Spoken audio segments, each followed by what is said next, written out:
And welcome, and thank you for joining us for our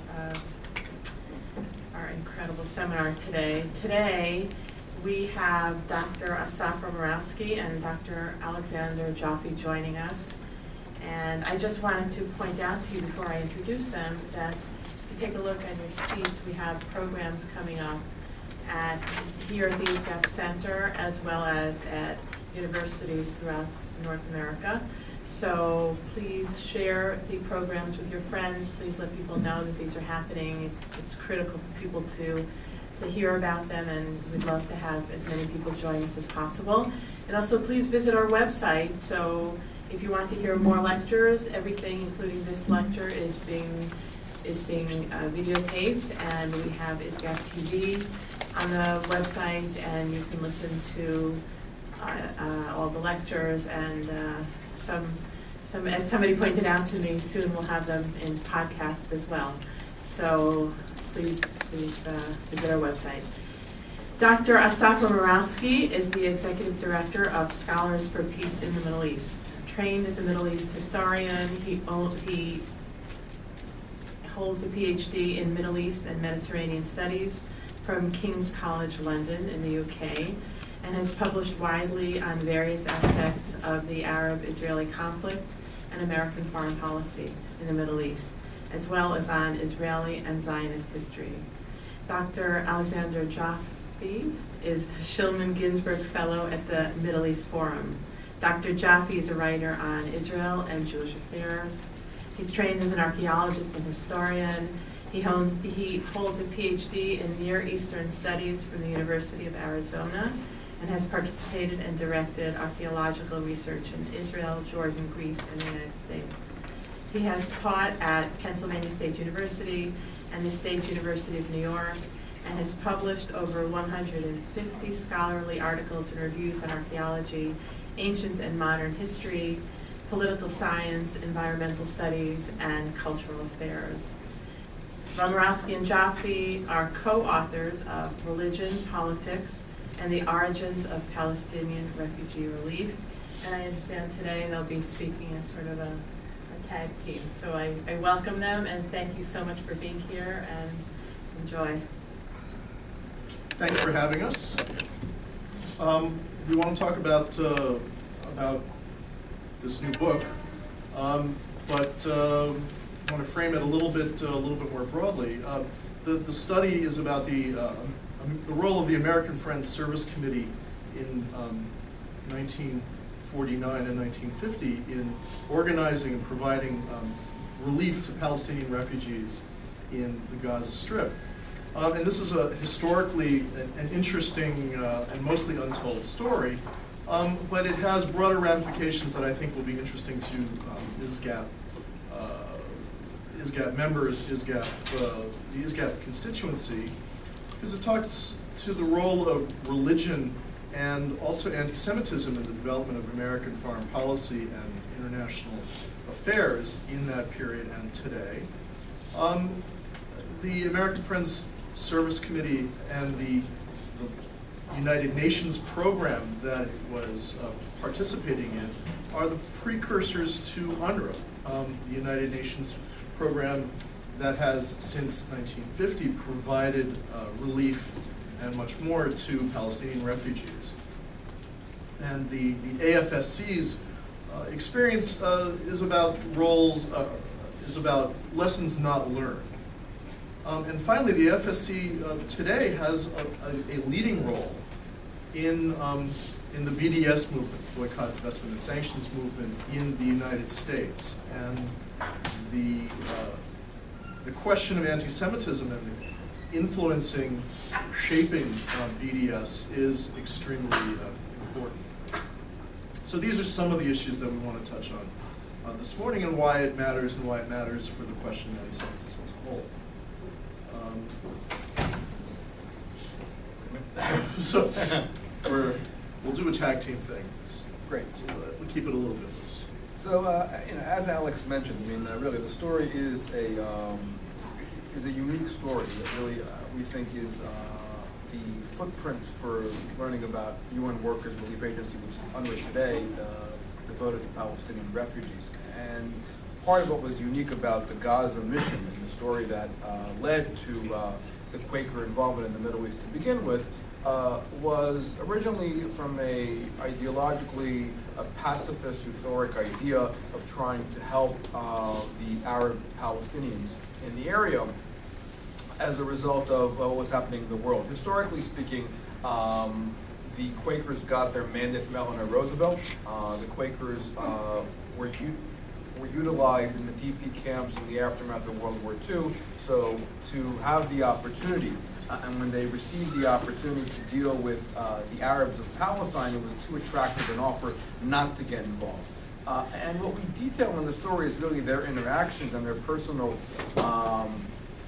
interactions with the Egyptians and with the Arab population itself. It was uniquely interesting to see the base of operations of the Quakers is Philadelphia, my hometown, and to kind of see the back and forth, the connection between Philadelphia, Lebanon, Beirut in particular, where the base was out of, into Gaza, and really these interactions and the problems that they came across during the course of their work. Interestingly enough, and I think which really one of the more critical aspects for us today, if we students of history and why it's so critical, obviously, as Alex mentioned, to the ISGAP constituency, is to kind of figure out what the Quakers learned and what they did really come to the conclusion and why they left the Middle East. The project itself was an 18-month project in Gaza. And what was interesting about the Quakers in their entire understanding, which was Quakerism, for those of you who are not aware, is less about worshiping than it's more about doing. And part of the doing aspect, the Quakerly way, was helping people reach a level of sustainability, ability to rehabilitate themselves, and to actually get to a point where they can become, self-sustained. This was actually American foreign policy in the Middle East in the 50s and 60s. Reintegration, rehabilitation, and resettlement. And the Quakers actually came with that understanding that they could help solve the problem of the Arab Palestinians and to actually become fully sustainable. What happened was, and what's interesting about this entire interaction, that they've come to the conclusion at the end when the UN steps in the 1950s, is that there was no real interest to actually resolve the problem. And they come to the conclusion that the United Nations is a bureaucracy that's not going to solve the problem and actually is going to maintain these refugees in their current status. As a result of that, that was the impetus for the Quakers actually leaving the Middle East. And one can make, and one should be making, the real understanding that had UNRWA learned from the Quakers anything, they could have learned that the bureaucracy is going to perpetuate the problem and not resolve the problem. And that was one of the few things that I think that, with all the politics and religiosity involved, from a policy standpoint, that the Quakers understood that there's not going to be a resolution to the problem, even though they tried very hard, but actually a perpetuation of the problem that leads to UNRWA's problems today. It's important to emphasize that Quakers and Quakerism is a Protestant, a deviant Protestant sect from the 18th century. It's one of the historic peace churches in the United States. They were persecuted in England, came to the United States, settled primarily in Pennsylvania, and the influence on American society and American culture is really quite significant and often understated or underappreciated. They created a network of educational institutions, of charitable institutions, and the ideology of charity, the ideology of giving people skills, was extremely important to Quakerism throughout. But they're also pacifists, and they're also the smallest American Protestant sect. historically, and even, I think probably today all of Protestantism in the United States is very much smaller. So if we're to try and understand where Quakerism fits into the American Protestant landscape, particularly with respect to anti-Semitism, which shaped their relationship with Israel, and prior to that, shaped their relationship with Jews, and which shapes their relationship with Jews and with BDS today. Quakers believe in the divinity of Jesus, but they don't have an organized church.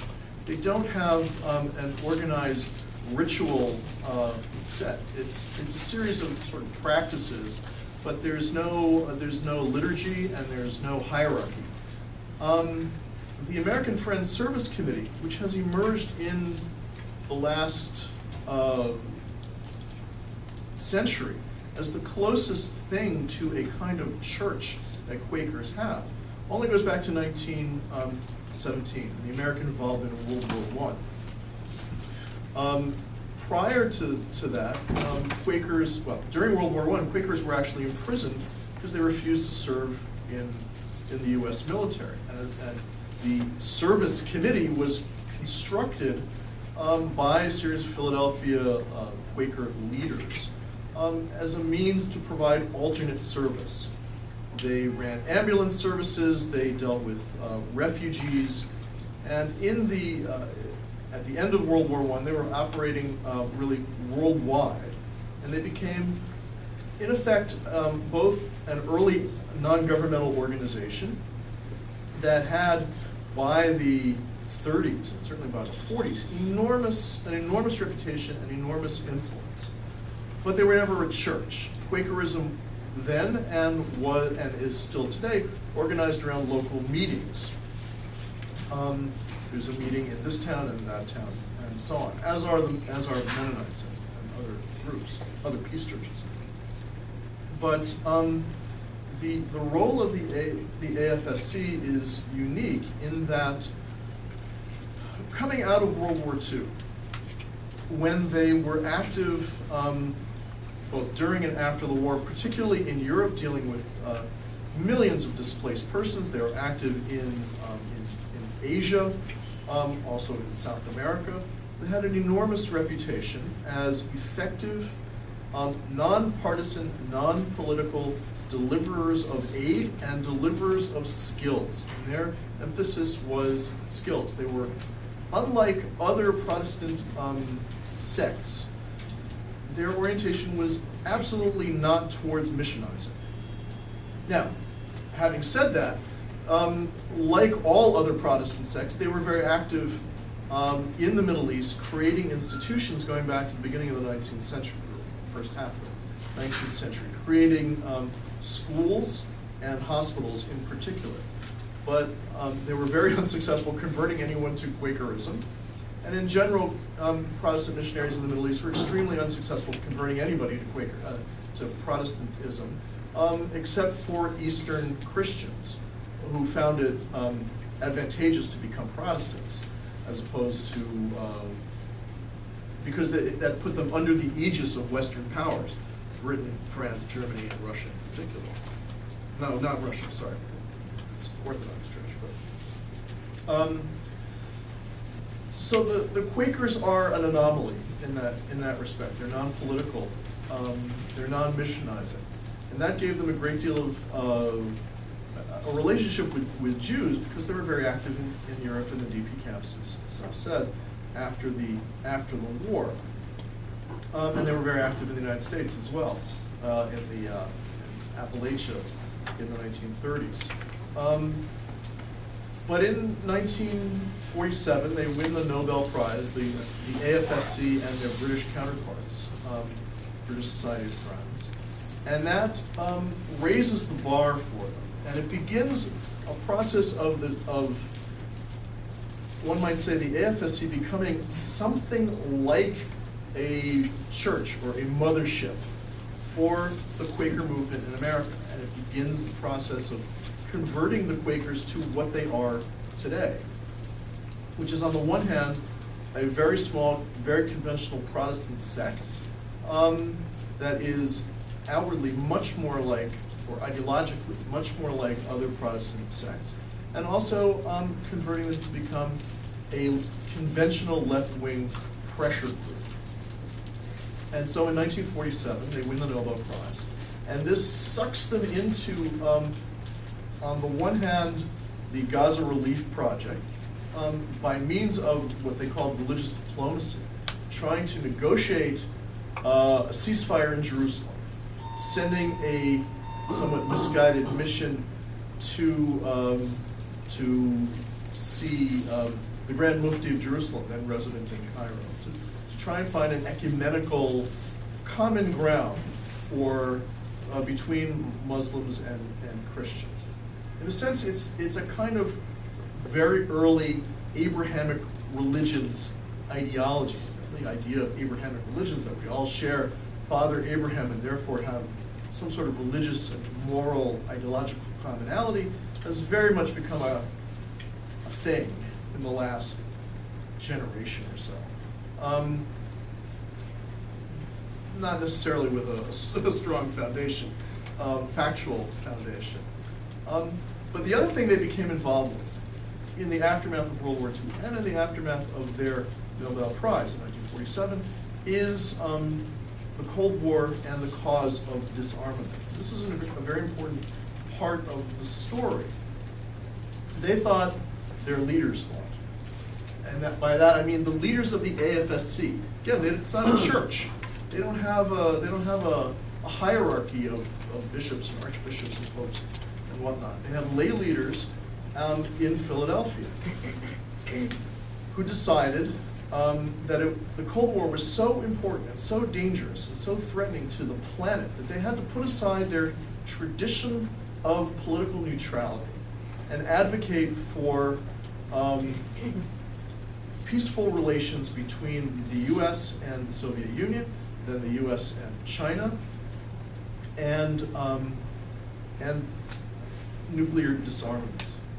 And these different strands in their practice, in their ideology, pacifism becoming disarmament, becoming a kind of left-wing ideology, a long and very distinguished tradition of relief work around the world, really coming to an end in Gaza when they encountered the Palestinian issue. And the tradition of the AFSC as, the emerging tradition of the AFSC as a kind of mothership for Quakers. And from the 1950s onward, the causes of disarmament, the causes of the Cold War became their central focal points. And have shaped, and which by the 1960s, turned the AFSC into a very conventional pacifist organization that was adamantly opposed to the Vietnam War, adamantly opposed to the American role in the world generally, overall favorably inclined towards the Soviet Union and towards the People's Republic of China, which set them up for 1967, when the world changed and their world, the world of Quakers and the AFSC, changed yet again. So, let's talk about that, those fun times. Those fun times. Well, just one more point to go back to, I think, which is also valuable to understand. I mean, the aspect of religious diplomacy, which has really become their frontier agenda, and really related to their anti-Semitism that played out within this dynamic itself.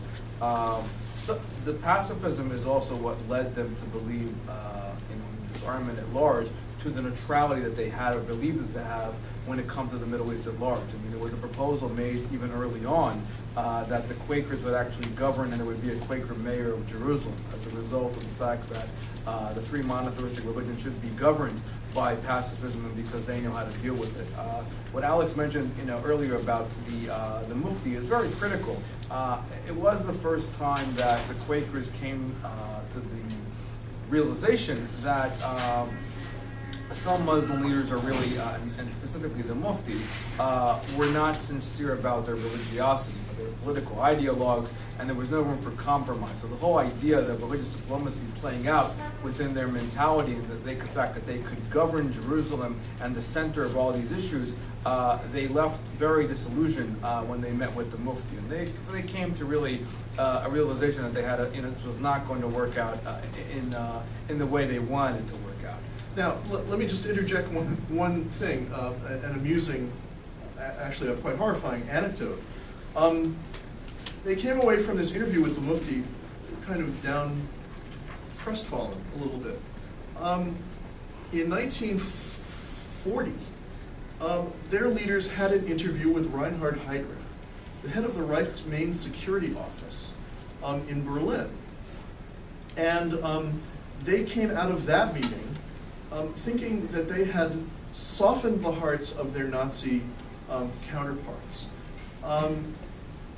So strong was their tradition of being non-political, and so strong was their confidence in themselves at that point, that they could go and talk to Nazis. Now, it speaks something about their cachet, that they could even get in the door to talk to a Nazi like Heydrich. And it speaks to their neutrality, that they continued to do work with Jews and others in France right up until 1941, and in Spain later on.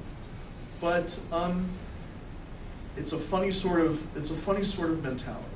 And when they began to hit the wall in 1949 and 1950 and encounter things that they had never encountered before, like the Grand Mufti of Jerusalem, and then the actual refugee experience in Gaza, where they encountered refugees the likes of which they had never seen before anywhere.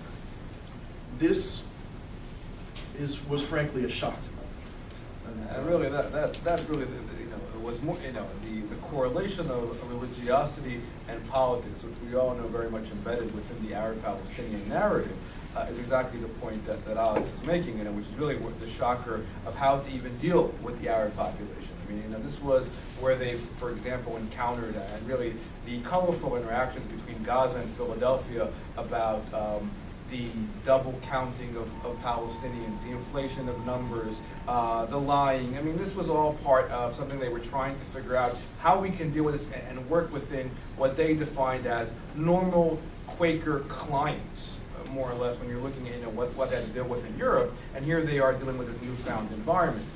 It's also interesting not to think on exactly this time in the 40s and 50s about Jewish involvement. The Quakers also had some Jews involved with them, sponsored by the Ford Foundation. And actually, the Ford Foundation is actually, if you fast forward to the environment today, obviously is one of the helping support some of the BDS activity vis-a-vis the Quakers today. But it started back then, and namely individuals, who are at the time people like Don Peretz, who was now in his late 90s, was a professor at Binghamton for many, many years. Peretz was on a grant of the Ford Foundation working for the Quakers, was acting as a journalist, and actually was smuggled out of the Siege of Jerusalem and reporting for the Quakers and writing pieces about the Quakers and Quakers initiatives. It was interesting that even in those interactions between the Quakers and Jews, and Peretz as a liberal Zionist individual were seen as a threat. We've come across in comments about the fact, well, he's too Zionist, he can't be pacifist, he can't be neutral in this mentality. That perspective was also the preamble for their understanding of how to deal with the Israeli government. Most of the interactions, while they were able to get in the door with Nazis like Heydrich and the Grand Mufti, they were also able to get in the door with people like David Ben-Gurion and Moshe Sharet.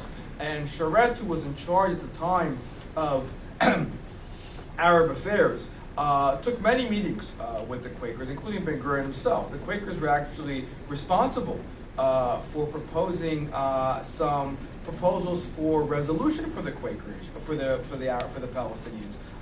There was already agreement in 1951 in the 1950 and early 50s, brokered by the Quakers, where they were trying to, where the number on the negotiating table was close to 350,000 of the original refugees of 1948, 1949, depending on how, looking at the numbers of the aftermath of 48, 49, we're talking about close to 700,000. The numbers, 15% vary between Benny Morris and Ephraim Karsh. But as far as the numbers go, the proposal itself was to take in that number. The only caveat was to accept Israel's right to exist in peace. And again, when the Arab world and the Palestinians rejected those offers, again, was another sign for the Quakers how this is not going to move along. We are not going to be able to influence the way we want to influence, and as much as, and they came across the same ideology that has moved them along. It was something that they had never encountered before. They never had encountered refugees who wanted to stay refugees. And this was profoundly confusing and disturbing to them. They had by that time 35 years, say, of experience with various refugees from around the world. And their orientation was, you give them skills, you give them education, you give them medical backup, you give them what relief aid is necessary, and then they go on their way, and you go on their way. Everything is the relationship is limited, and the Quakerly way is a sense of human dignity demands that the refugees themselves get back on their feet and resume their lives. This was not the approach that the refugees themselves wanted to take. And there's a wonderful, there are all sorts of exchanges between the Gaza field personnel for the AFSC and the Home Office. And with they're talking to the UN and they're talking to the State Department. So there's this one exchange in 1949 where one of the AFSC personnel is reporting back to the Home Office saying there was a protest when a UN official came and the Palestinians were holding up signs saying, send us back home, compensate us, maintain us until we are refreshed. And I think this is marvelous because I think that really captures the essence of the ideology, Palestinian refugee ideology, that had been fully formed in 1949. And arguably, things are not a whole lot different today. The AFSC, the UN, the international community was then caught in between all the Israel, obviously, and the Arab states. The Arab states were very happy to consider accepting more and more and more development aid for their underdeveloped countries, which the U.S. was beginning to propose starting in 1950. A sort of extension or based on the idea of the Marshall Plan, that raising everyone's boats around the world, not only in the Middle East, but in Asia and South America, would encourage Arab countries to resettle Palestinians. And the Arab countries were very happy to take the money, but they were quite adamant about not resettling Palestinians. And that was, just to add one more point there, is exactly where this is where it feeds in nicely into UNRWA's role at large. When UNRWA takes over the entire mentality, and with the mentality that is within the Arab world at large, that the refugees are there forever as a symbol of the atrocity of 1948, i.e. the Nakba, and the Nakba mentality should remain the constant theme. I mean, the quote that Alex, colorfully quoted for you, really is, the ideology was already cemented by 49. It wasn't anything that was going to change.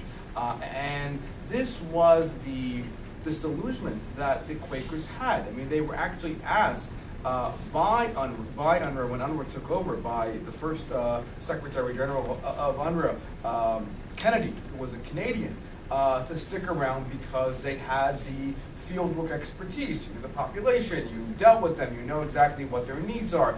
And even if there was money on the table and there were different proposals, even though there was never enough resources, they basically said we had enough because they were so fed up with really, everything that they came across with this fermented ideology that existed so much within the Arab Palestinian population that there was no way to change that. And every interaction they've had with the Arab leaders, even with the Egyptians and with others, all came to the conclusion this is going to be going on forever and ever. And in their final words, while they leave, they say that this is going to be a problem that really it has no end.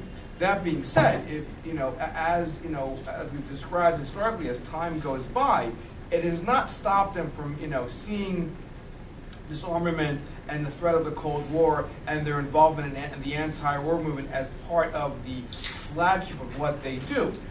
They also come to the conclusion as we go forward, and by the time we get to the 1960s and the Six-Day War, and then by the time we get to 1973, is that they do start seeing the Palestinian issue as a byproduct of this larger historical environment that's happening around. They're victims of that mentality, and there is what is considered, what I would, we consider to be this kind of replacement theology that exists within this mentality, where the Arab Palestinians becomes the Jew, and you have this kind of flipped narrative of the David and Goliath, even embodied within the Quaker narrative. That is the background there for why they're now getting involved in BDS activity. The actual work itself ended in the 1950s, which was the preamble for their work. Now, since the 60s and onward, we started seeing much more pamphlets coming out about understanding the right of return, the occupation, and this was all done under their view of the world of Cold War threat, disarmament, and whatnot. One of the heads of the Quaker leaders, the lay leaders in Philadelphia, Clarence Pickett, used to be picketing the White House, the anti-war movement, but then would come again to the White House dinners under Kennedy. So you would have that back and forth where he would still be invited again. Speaking to the cachet of the Quakers, allowing them to get in the door into all these places while protesting and pushing the ideology at the same time. The turning point is really 1967. It's the turning point for many things. The Quakers had been out of the Middle East and really not involved with the issues after 1953.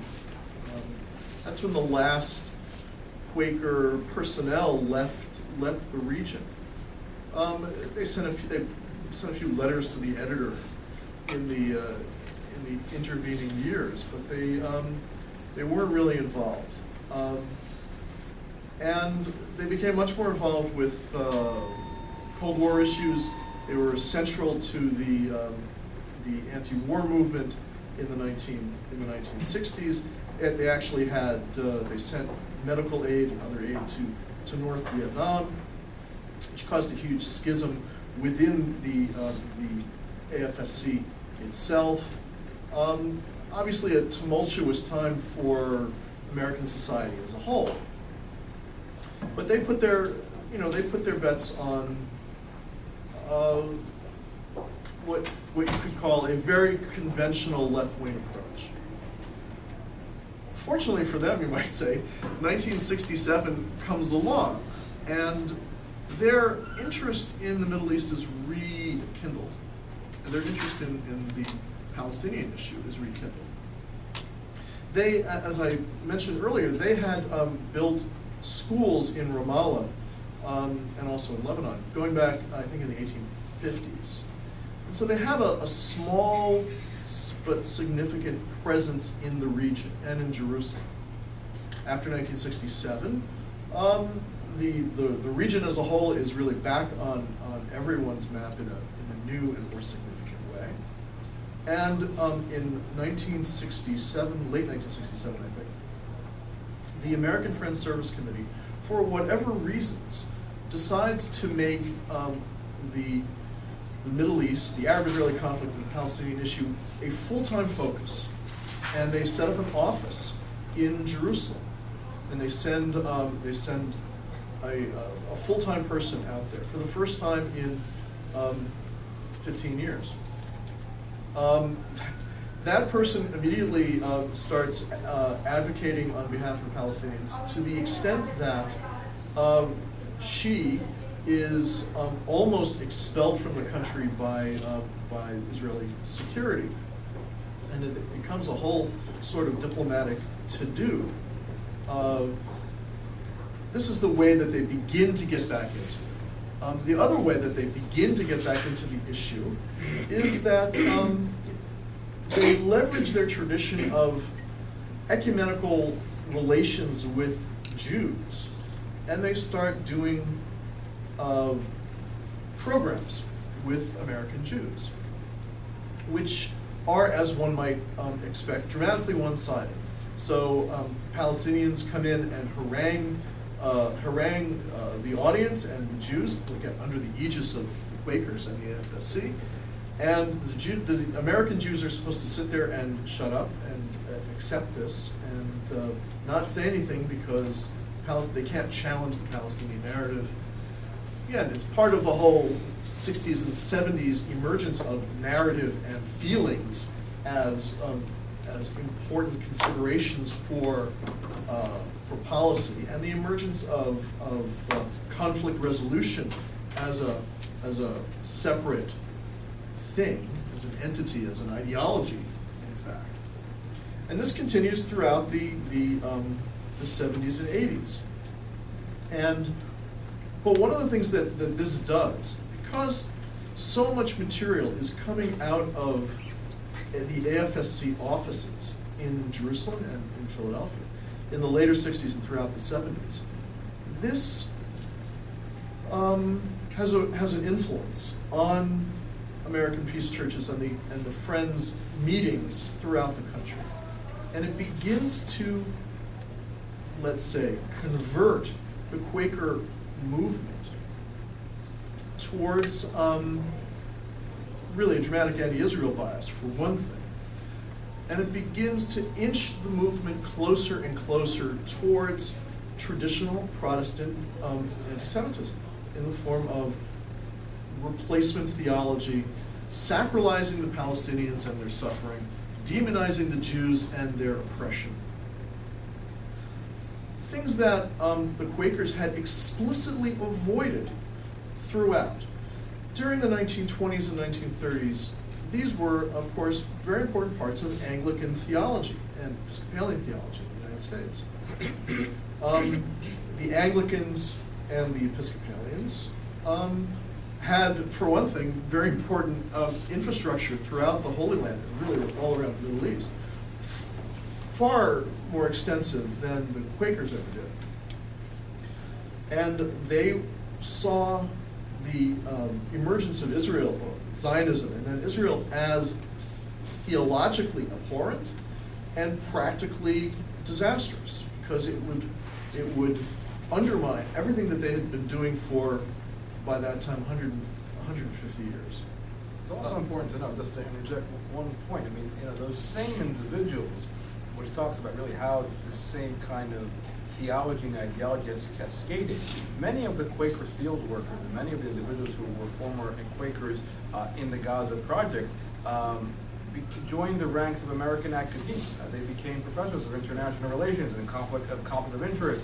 They worked for the State Department. So, I mean, if you talk about the attitudes and the perceptions that existed as a result of taking these same individuals who had this entire experience of field work and knowledge of their clientele, and they bring back the same kind of mentality in academia. And obviously, I'm sure everybody in the room understands what's happening in academia today, specifically in regard to Middle East studies and poli-sci and international relations, that there is this kind of anti-Israel attitude. These individuals came from that mentality. And so their experience there obviously is cascaded going forward. And at the time, obviously, we're talking about the 70s and 80s and the 60s, there was also a much better reciprocity going on between academia and as advisors to American foreign policy makers. And so you think about that reciprocity that existed, that also shaped American foreign policy. And so when you look at that, obviously you're also seeing at the same period of time this hypersensitive focus, specifically post-1967, on how tragic, and again, you know, the aftermath of the Six-Day War, highlighting the victimhood of the Palestinians, the fact that we all need to help the Palestinians. This is all part of where the centrality of the right of return that is embodied within UNRWA today, and UNRWA already in the 60s, take a central point. The Quakers who were involved early on bring that back to the table, and that all ties into the anti-war movement, into the view of American foreign policymakers as the centrality of the Israeli-Palestinian dynamic, specifically the Arab-Israeli conflict at large, but also how the Palestinians are a unique entity. And again, as I mentioned before, the fact that this was the first refugee population they've ever come across that never wanted to leave and wanted to maintain their refugee status has also caused them to believe that they, like UNRWA claims and has claimed when UNRWA was created, as a special group within refugee populations, the Quakers take on and adopt that narrative as well because of their experience. I mean, it's critical to understand how it shaped all of this and why they've been involved in all these activities as we've seen, you know, today.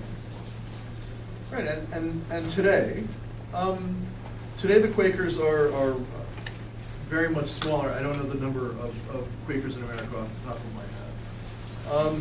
Very much smaller denomination than they once were. As are all the peace churches, as are all of the Protestant denominations really across the board, the non-evangelical denominations. The hostility towards Israel and theologically towards Jews has increased in the so-called mainstream Protestant denominations tremendously in the last generation.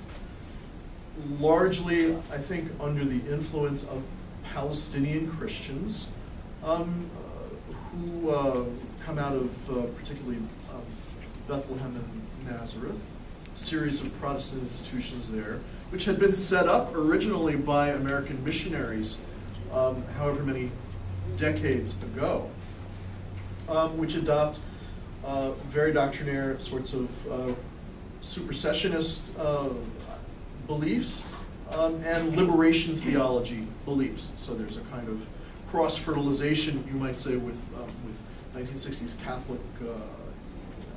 Catholic thought, which has then in turn gone back to the the mainstream Protestant denominations in the UK and in the US, which has gone into Quaker ideology as well. And for this reason, we see Quakers adopting BDS as a central activity, and as a central tenet. They ostensibly promote a two-state solution, but the essence of BDS is a one-state solution, a Palestinian-dominated state. The AFSC partners with a variety of organizations, not least of which is Jewish Voice for Peace, in running a BDS summer camp. Is that July? June, July? July. You can join, send your kids, send your grandchildren to that. And the story arc is that the Palestinian refugee issue has returned once again full force in the last 2 or 3 decades to the American Quaker movement. And their small experience, significant, and very positive experience in Gaza, providing relief more effectively than any other organization before or since, far more effectively than contemporary organizations did. The International Red Cross, the League of Red Cross Societies, vastly more efficiently and effectively and honestly than UNRWA has for the last 60 years. But the episode never left them. It was internalized somehow within the DNA of the organization, the issue, and it has helped in some unquantifiable way to engender a great deal of hostility towards Jews and especially towards Israel. And I guess the last question is how much of this qualifies as actual anti-Semitism? When they were in the field in 1949, 1950, there were individuals on their staff who seem to have had questionable beliefs. None of those people are around anymore. Can't really question them directly, but they didn't. Some of them didn't like Jews, whereas some of them really made the effort, so far as we can tell in the documentation, to be fair, to be positive, to be Quakerly. And certainly since 1967 and the early 70s, Quaker attitudes have changed. Now, at the same time, it is possible somehow, I don't know how, which is very much a characteristic of American religion as a whole, personal religion, for Jews to be Quakers and for Buddhists to be Quakers. It speaks to the sort of erosion of religion generally in American society, the categories and concepts, and you have this smorgasbord sort of effect.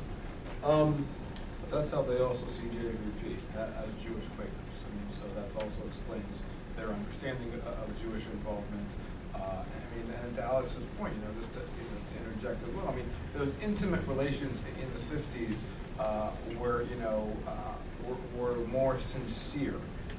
But the politicization later on, and where we are today, we have seen through history, and we have seen evolution through the documents that we have unearthed.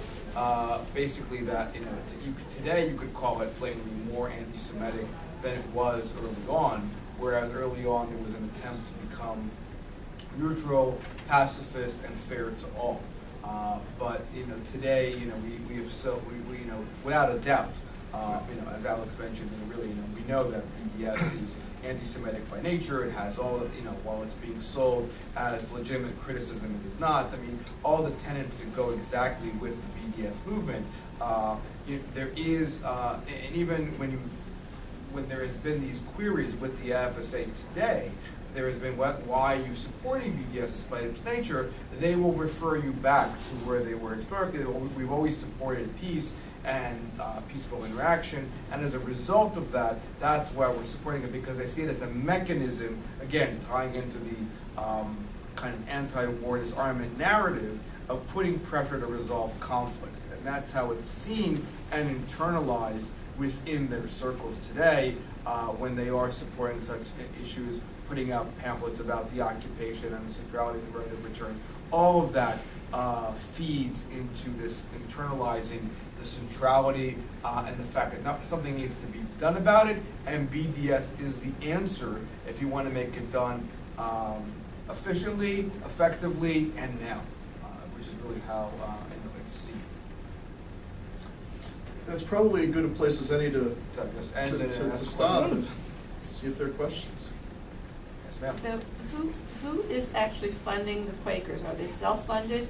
And are their programs self-funded with a shrinking Quaker population? Some of it, the BDS camps, some of it is Ford Foundation money, the connection with the JVP. The way the money is being funneled, it goes through JVP, and they're actually funneled to the AFC as a contractor of this. So we have looked to try to figure out how kind of tracking the money on these issues. but a lot of it is for foundation money that used to give in the past and now coming back, private donors, Palestinian sympathizers. There's a lot going on related to that kind of activity. Also, individual donations. I mean, people, who support, who are Quakers, are giving, again, as we've spoken about, that the AFSC itself, these kind of town hall meetings and these committees are the worshiping, and that's the actual worshiping activity in itself. The fact that they can do something about it has also generated monies. Interestingly enough, to that end, because of how they saw the call to action, the severity of things in the Middle East, many of the people early on were business individuals and other people who left their businesses in order to support the Quaker cause because they could do that. And it was the right time, and many of those families still continue to give. In Philadelphia and obviously in Pennsylvania, many of the colleges, which house the archives, from Swarthmore to Bryn Mawr to Haverford, are all Quaker schools. And so they have established large endowments that have been helping support some of these initiatives. Please. When the Quakers left Gaza in the 1950s, had they bought into the Palestinian right of return? Because it sounds to me like the fact that they were prepared to leave. At that point, no. They didn't No. quite At that point, no. And How did that turn? Well, that's an interesting point. When they left, it was a headquarters decision. The field unit in Gaza, which consisted of several dozen individuals, had expressed its sympathies with the Palestinians. It's that they had, to some great extent, adopted the narrative of their charges. And it's interesting that they wrote a letter to the head office saying, we feel strongly about these issues, we sympathize strongly in all these ways, but we feel that we have to go, because we have to leave, because it's not Quakerly to stay and to continue the process of just giving welfare, which would deepen the moral degeneration, is the term that was used, of the Palestinians. This letter was then leaked by the headquarters and showed up in a statement read by the Secretary General of the United Nations. When did they go full-bore right of return? They didn't write about these issues very much in the later 50s and into the 60s. But by the later 60s, and we wrote this thing for it's called The Tower. It's an online magazine. We went through all the different publications.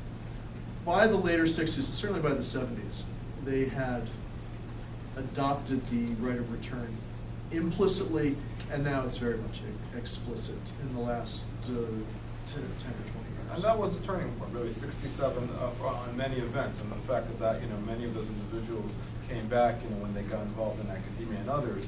I mean, that's where the adaptation, really takes full-fledged. But really, when they left, they were mostly left because they felt, as we mentioned, this disillusionment, it's not going to be resolved, this moral denigration, all of that were symptoms. But the adaptation of the right of return really, takes late 60s, early 70s. Right.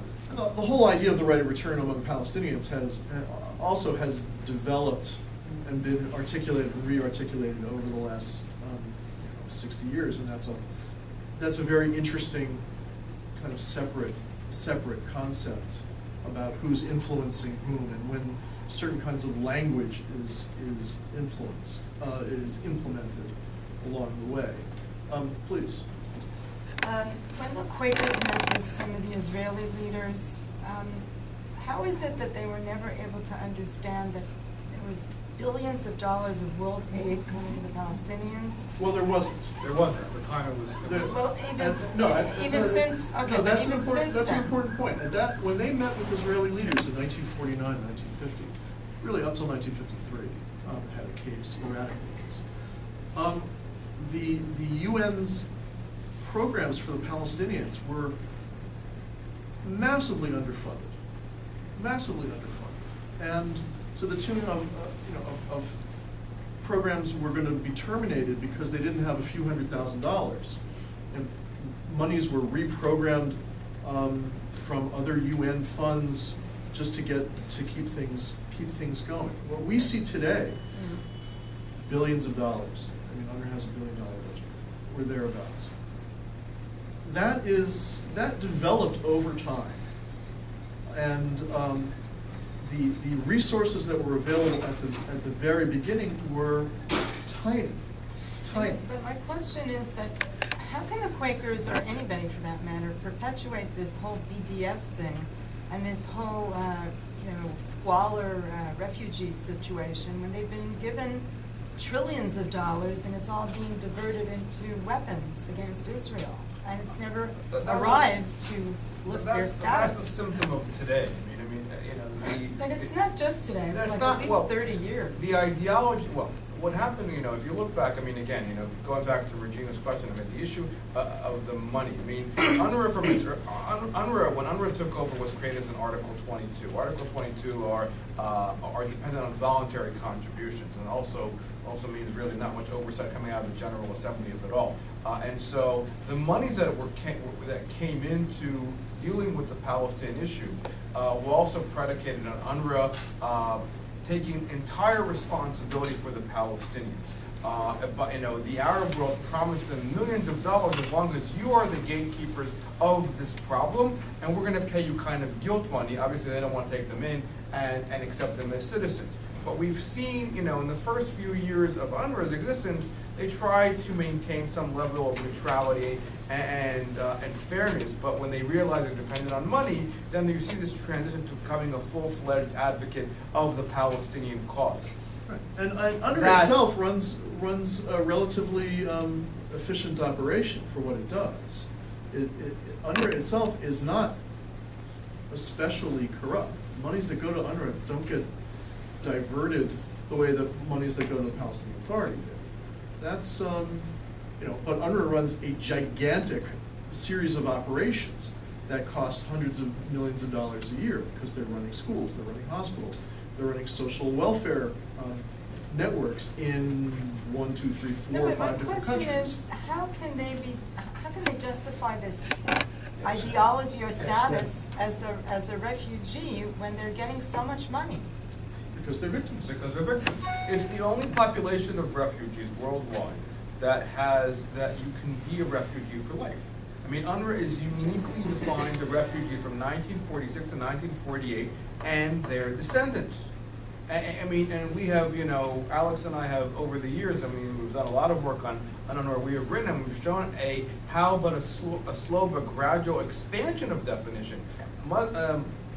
According to Islam, you can, religion is defined by the father. There's been a slow expansion to expand to the mother. Basically, at the rate we're going, everybody's a Palestinian. And what's happening in the West, and the reason the U.S. funds in the tone of close to $240 million annually without special request, is based on the amount of clientele. If the clientele continues to grow, we're paying more.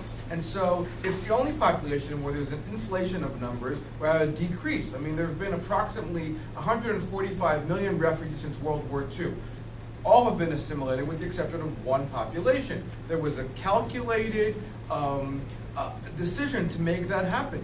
And all of this plays into the narrative and these early NGOs that have been able to maintain them in that position because of the political agenda. Unlike UNHCR, the UN High Commissioner for Refugees, which was mandated, even UNRWA in its early mandate, not to get involved in politics, UNRWA today has become a full political advocacy wing for the Palestinians. There has been, I would argue today, that UNRWA today has basically become a shadow government for the Palestinian Authority. There is, all the services that the Palestinian Authority should be doing, they're double dipping. They're getting money for the PA, money for UNRWA. It's all happening, and while UNRWA officials will tell you we were going to leave when there is resolution for the Israeli-Palestinian conflict, they are the gatekeepers of the one thing that perpetuates the conflict. And that all ties in very nicely into that entire model. But why don't the Quakers accept this, recognize this, acknowledge this, whatever? I think it simply comes down to the fact that the Palestinians are victims. That's the central defining feature of Palestinian people, of their experience. I don't mean to diminish bad things that have happened to the Palestinian people over time, but all of the rest, Palestinian terrorism, Palestinian self-governance or not, Palestinian autonomy, all the kinds of things that Quakers in the 1940s and 50s would have been very concerned about from the point of view of self-sufficiency and dignity and, again, their term, moral degeneration.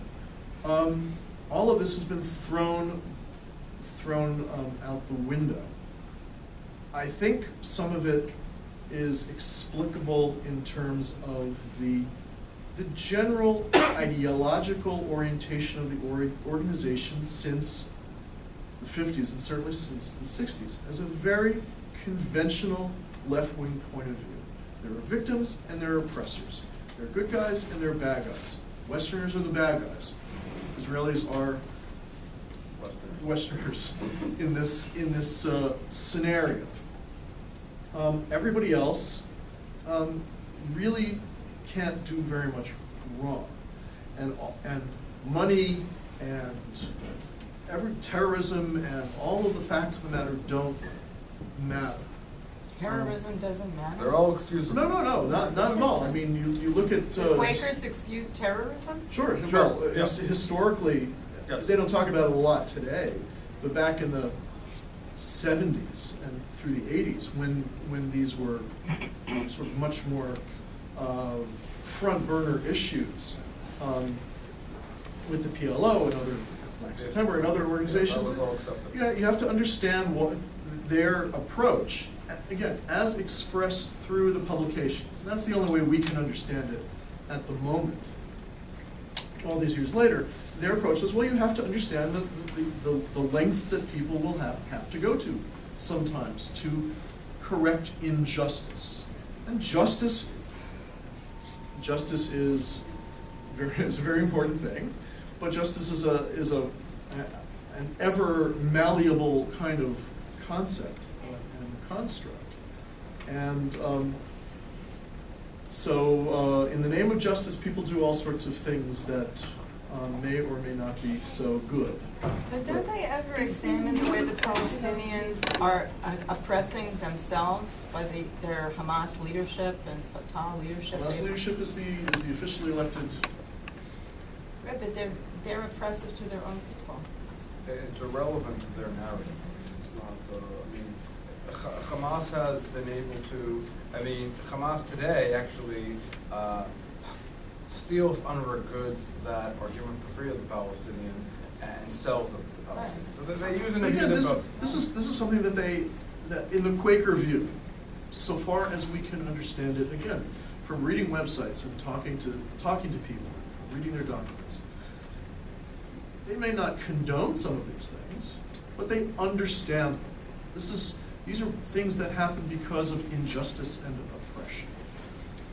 And that covers a lot of sins, please. Yes, can you give me a citation from an actual Quaker publication which states that the Palestinians want to remain refugees? They want a publication today or No, historically? a publication at any time that can be cited by me or anyone that the reason that they left originally, or however it's phrased, is because they ran up against a population that desired to remain as refugees, and they had never run up against them before, or anything. similar. We didn't bring an actual copy of Our our book. book. Our book has, yes, in our book. Quaker- Yes, our book. In the book. In the book, it In has your all the book, quotes. there's an actual Yes. Quaker Words to that footnote? effect. Yes, yes. Well, in the book itself, if you get a copy of the book, in the documents going, in the original documents going back and forth from Philadelphia to Gaza, those kind of sentiments are all there and those languages there, yes. Taken from Quaker literature. Taken from official Quaker AFSC documentations on Quaker letterhead sent from Philadelphia to Gaza. So Oh, why and- doesn't that get cited over and over again now by various Well, organizations? Nobody this story that we are telling to you today, the Quaker story, is one of the less well-known stories ever told. People know about UNRWA, people know about the Palestinian refugees, and this 18-month project that existed in Gaza, where, which is a small part of history, is not as well known. When we go and we talk about this around the country, and even more so now with our book out, people don't even know the Quakers were even involved in the project. And so it's... Telling this particular story is new and original. We like to think that it is.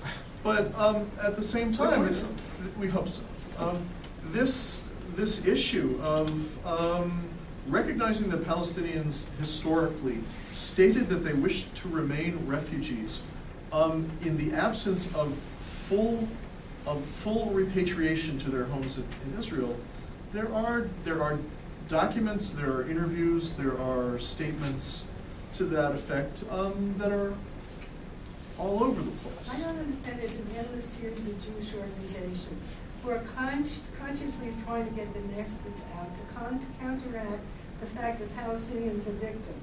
Well, that's, And none of them utilize this kind of information, which Well, would be But that doesn't mind-boggling. stop them from being victims. They're It still doesn't victims, stop- yeah. because they want to Doesn't- go back to No, what was no, their that's original not home. true. If you're a victim that wants to remain a victim, then that's part of your problem. no, if you're a victim who believes that justice will only be served by the full restitution of what you see as, and your allies see as your irrevocable rights, then you are in a special category. No, if you're a victim that wants to destroy Israel and cites that all the time, then that's a whole different issue, and it should be presented then. The other part of the issue, which is not widely known and not spoken about, we talk about the resolution for the Arab-Israeli conflict, is the fact that the land issue is secondary, the fact that Palestinian identity is basically synonymous to Palestinian refugees.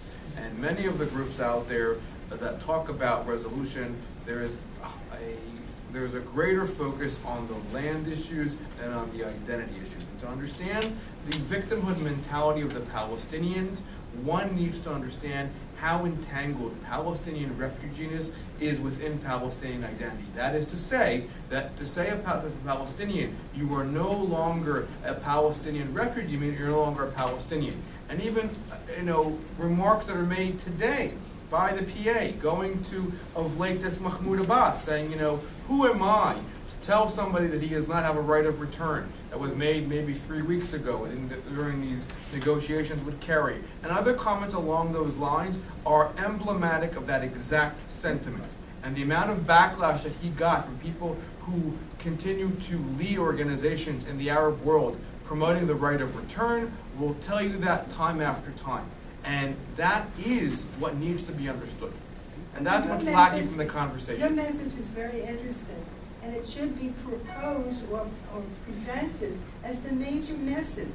The Palestinians are not victims, they are aiding themselves in becoming victims. Israel has become the victim of all of this, and that's what should be presented. The Well, media and that message is completely wrong, and it keeps getting reproduced over and over again. Look, if you go back to the 1950s, and you look at arguments about these issues, about who created the Palestinian refugee problem, how many refugees were there, what would be ways to resolve the issue. All of these kinds of discussions were had, and the American Jewish committee was involved, the Israeli diplomatic corps was involved, various commentators were involved, and at a certain level, there is nothing new under the sun. We added in a couple of interesting details, but all of these arguments, all of these issues have been out there since the very beginning, and people unfortunately, hear what they want to hear. And They hear the what the parameters media are, presents to them and they buy it. That's what they hear. the media is a separate issue. And why that is the case is very much a separate. That's what I separate meant, Joanne. issue. It's not a separate issue. Yes, sir. The impression I get, the Quakers were kind of weak on the Soviet Union. So are they the tip of the leftist spear in America on Zionism and Israel? Well, I wouldn't call them the tip. Look, they came at it from their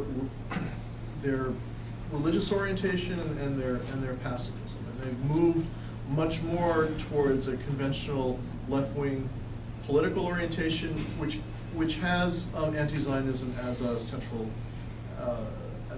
focus, and they've picked up more conventional Protestant anti-Semitism along the way.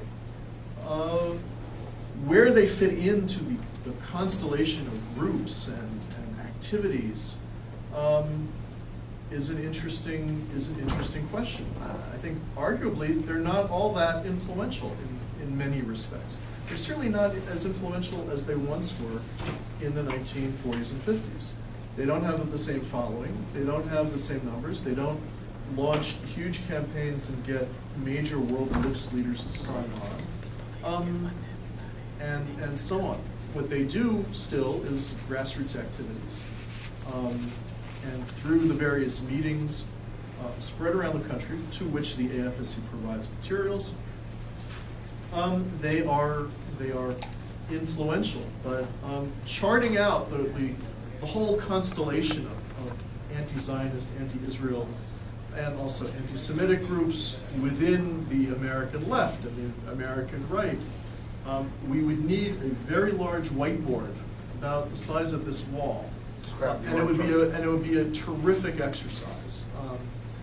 That and a couple pots of coffee and some Danish, and we're ready to go. Maybe a martini or two. At least, thank you very much.